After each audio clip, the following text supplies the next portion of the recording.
اور اب تنہا سفر کرنے سے کیا ڈرنا جب زندگی ہی تنہا گزارنی ہے۔ اور پھر وہ فوراً اپنی بات کو بدلتے ہوئے مجھ سے پوچھنے لگی، ویسے یہ تو بتائیں کہ کیا آپ شادی شدہ ہیں؟ اس کے اچانک کیے گئے اس سوال پر تو میں حیران رہ گیا۔ حالانکہ میں شادی شدہ تھا، لیکن میں نے اس سے جھوٹ بولا کہ نہیں، ابھی تک میری شادی نہیں ہوئی۔ ارے کاش اگر کچھ عرصہ پہلے میری آپ سے ملاقات ہوئی ہوتی تو یقین جانیے میں نے آپ سے شادی کر لینی تھی اور اپنی پوری زندگی میں نے آپ سے جوڑ لینی تھی۔ میں نے اس سے کہا، اب مجبوری یہ ہے کہ آپ شادی شدہ ہیں۔ وہ نہایت ہی افسردہ لہجے میں بولی، وہ دراصل معاملہ یہ ہے کہ میری شادی ایک مجبوری کا سودا تھی۔ میرا شوہر مجھ سے کافی بڑی عمر کا اور بہت بد شکل ہے۔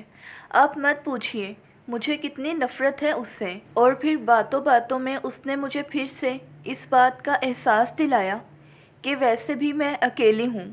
شیطان میرے وجود میں اپنا گھر کر چکا تھا۔ سخت جاڑے کے دنوں میں قریش پورہ کے لوگ اپنے اپنے بستروں میں نیند کے مزے لے رہے تھے۔ اس دور میں ویسے بھی لوگ جلدی سو جایا کرتے تھے۔ اس نے مجھے ایک پرانے سے مکان کے پاس رکنے کا اشارہ کیا، اپنے بیگ سے چابی نکالی اور مکان کا تالا کھولنے لگی۔ اس کے بعد مجھے چپکے سے اوپر والی منزل کی سیڑھیاں چڑھنے کو کہا۔ میں چند سیڑھیاں چڑھ کر ایک کمرے میں پہنچا جو دکھنے میں بہت ویران سا تھا۔ وہاں صرف ایک بڑی سی چارپائی پڑی تھی، اس کے علاوہ اس کمرے میں اور کچھ نہیں تھا۔ پہلی نظر میں تو مجھے وہ ماحول بہت عجیب و غریب اور ویران سا لگا، لیکن شیطان میرے ذہن میں ہوس کے نشے کی صورت میں ایسا چڑھا ہوا تھا کہ میں نے اس وقت اس ماحول کا کوئی خاص نوٹس ہی نہ لیا۔ اس نے مجھے چارپائی پر بیٹھنے کو کہا۔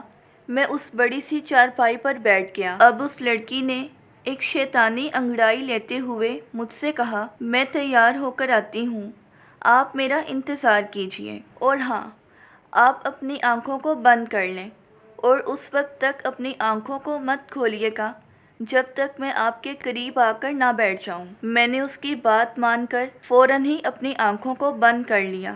اب میں اپنی بند آنکھوں سے اس خوبصورت پٹھانی کا انتظار کرنے لگا، اور پھر کچھ لمحے گزرنے کے بعد اس نے بنا بتائے اچانک ہی آ کر مجھے اپنی بازوؤں میں زور سے جکڑ لیا، اور پھر مجھے اس کے ساتھ ہی ایسی بدبو آنے لگی جیسے کسی مردے کو 10 سال کے بعد قبر سے نکال کر جلا دیا گیا ہو۔ اب فوراً ہی میں نے اپنی بند آنکھوں کو کھولا تو میرا تو جیسے دل ہی بند ہونے لگا۔ میری نگاہوں کے سامنے اب کچھ دیر پہلے والی خوبصورت پٹھانی نہیں بلکہ ایک بھیانک سی جھریوں کے جال سے بھری ہوئی کالی سیاہ رنگت لیے چڑیل قسم کی ایک بوڑھی عورت کھڑی تھی، اور اسی بھیانک چڑیل میں سے جلے ہوئے مردوں کی بدبو آ رہی تھی۔ اس نے زور سے مجھے اپنے بازوؤں میں جکڑا ہوا تھا۔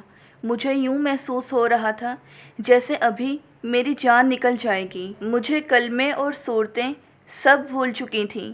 مجھے یوں لگ رہا تھا جیسے یہ بھیانک چڑیل مجھے ابھی یہیں پر ہی موت کے گھاٹ اتار دے گی۔ اور پھر جیسے ہی اس چڑیل نما بلا نے مجھے اپنے شکنجے سے آزاد کیا تو میں ہانپتا کانپتا الٹے پاؤں سیڑھیوں سے نیچے کی طرف بھاگا۔ مجھے یوں محسوس ہو رہا تھا جیسے وہ بوڑھی چڑیل میرا پیچھا کرتی آ رہی ہے۔ قصہ مختصر، میں اس اجاڑ ویران گھر سے باہر نکل کر بے ہوش ہو کر گر پڑا۔ مجھے ہوش اس وقت آیا جب کسی نے میرے منہ پر پانی کے چھینٹے مارے تھے۔ پھر میں نے دیکھا کہ میرے چاروں طرف کچھ لوگ جمع ہیں۔ میں نے انہیں گھما پھرا کر اس چڑیل نما بلا اور ویران گھر کے بارے میں بتایا۔ میری بات سن کر ایک بڑے میاں بولے، ارے تم پاگل تو نہیں ہو گئے؟ یہ مکان تو برسوں سے بند پڑا ہے۔ اس مکان کی ملکیت کے لیے ہائی کورٹ میں 2 پارٹیوں کے درمیان مقدمہ چل رہا ہے۔ ذرا غور سے دیکھو، اس مکان کے گیٹ پر 2 تالے لگے ہوئے ہیں،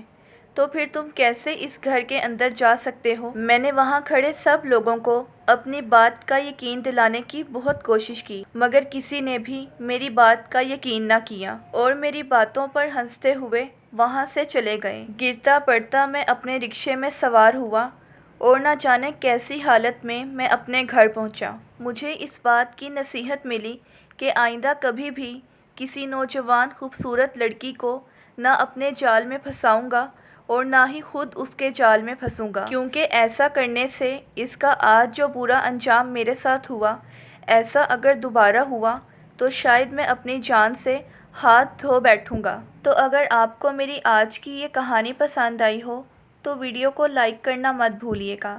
ملتے ہیں نیکسٹ ویڈیو میں، تب تک کے لیے اللہ حافظ۔